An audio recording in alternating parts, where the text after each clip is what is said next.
Nagpaygayon ang Cagayan de Oro City Task Group Demolition o road clearing operations sa sentrong bahin sa syudad. Usa ka panimalay ang gibungkag human nga nakapatong kini sa drainage project sa LGU. Apan tag-iya, may barog nga legal ang ilang pagpuyo sa lugar. Ani ang report. Gipang dukdok, ingon man gipang langkat ang mga kahoy nga pader. Ingon ane ang eksena sa Barangay 35 sa Cagayan de Oro City adlong Huwebes. Bato sa Task Group Demolition sa lokal nga kagamhanan, nga among operasyon pinasikad sa nagpadayong road clearing operations nga ilang ginahimo subay sa mando sa DILG.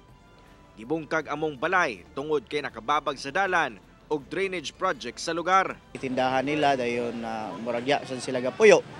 But murag naman sa sila lain nga balay nga atong nabalaan, murag temporary lang lugar kaya naman sila diya nang inabuyan.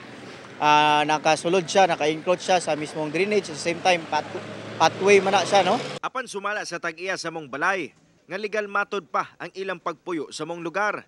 Dugay na kuno silang nakapuyo o gabayad kuno sila og insakto sa giingong tag-iya sa yuta. Wala man sa permit, mo sirip sila, di ba?